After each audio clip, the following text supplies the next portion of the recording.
Bonjour, bienvenue dans ce petit vidéo pour apprendre comment ajouter une vidéo YouTube dans un projet Angular. Donc pour ça, on va utiliser un iframe et on va faire ça vraiment très simplement. Donc là ici, vous voyez, j'ai un projet Angular de base qui roule et j'ai sélectionné vraiment là, au hasard un vidéo ici, donc YouTube. Alors voilà, ici on a un vidéo. Donc, comment on fait? Premièrement, pour avoir le lien du iframe, on peut venir dans Partager. Puis là, ici, on a Intégrer. Et on voit donc le lien ici pour le iframe qu'on peut simplement copier. Puis on va venir ajouter à notre application. Donc, on va venir dans le HTML de notre component. Pardon, CTRL-V. On a mis le iframe.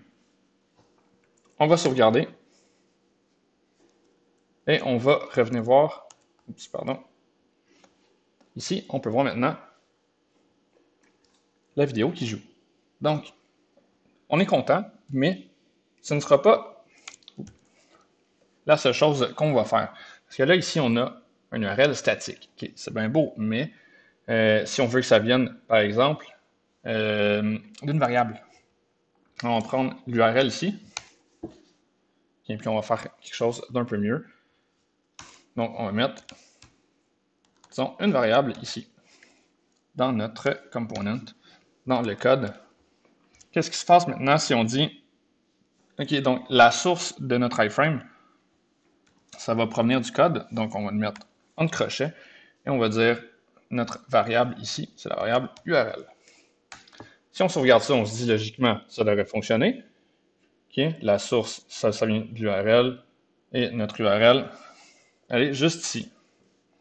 Pourtant, quand on arrive, il n'y a plus rien. On est comme malédiction, mais qu'est-ce qui se passe? Si on vient voir un peu, on peut remarquer ici notre erreur. Unsafe value use. Donc, qu'est-ce qui se passe? C'est que Angular bloque, dans le fond, les scripts qui vont être chargés d'un autre domaine.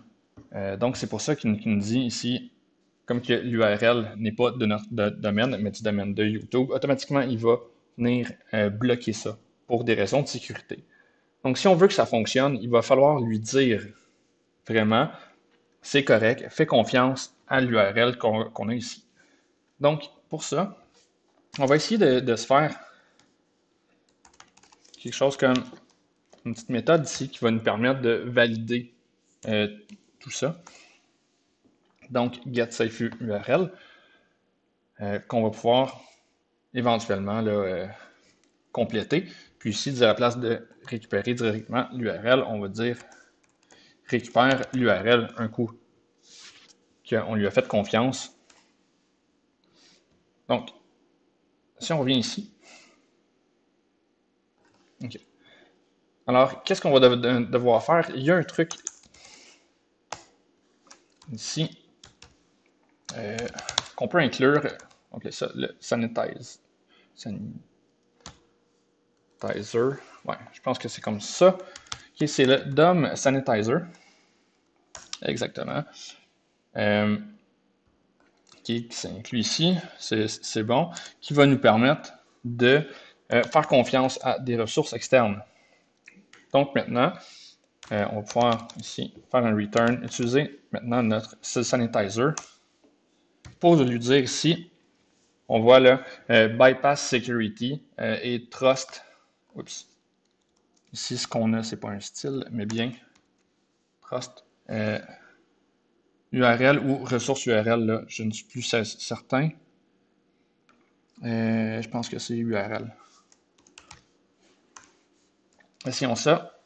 Et donc, l'URL, c'est notre URL ici, test.url. Maintenant, si on regarde ça, il me manque un bracket. On réessaye. OK, on a compilé. Et maintenant, ici, oh, non, ça nous dit required safe resource URL, got URL. Donc, c'était pas exactement la bonne chose, c'était l'autre. Désolé. Alors, ça va être ressource URL ici. Et maintenant, on voit, Wow, ça marche de nouveau, on est content, tout est beau. Et voilà, c'est comme ça qu'on va ajouter une vidéo YouTube. On pourrait même aussi avoir, exemple, si on se fait une constante, appelons-la YouTube URL, on met l'URL de base ici. Et tout ce qui va changer d'un vidéo à l'autre, c'est vraiment juste la partie ici qui est dans le fond le ID de la vidéo qu'on veut faire jouer. Alors, ici, ça, on va l'appeler donc, c'est un ID. Et maintenant, ce n'est plus l'URL, mais on veut vraiment faire confiance à notre YouTube URL plus, donc, notre ID de la vidéo.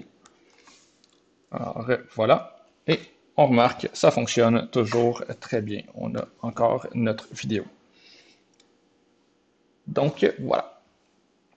C'est comme ça qu'on va réussir à afficher une vidéo YouTube dans une application Angular avec un iframe.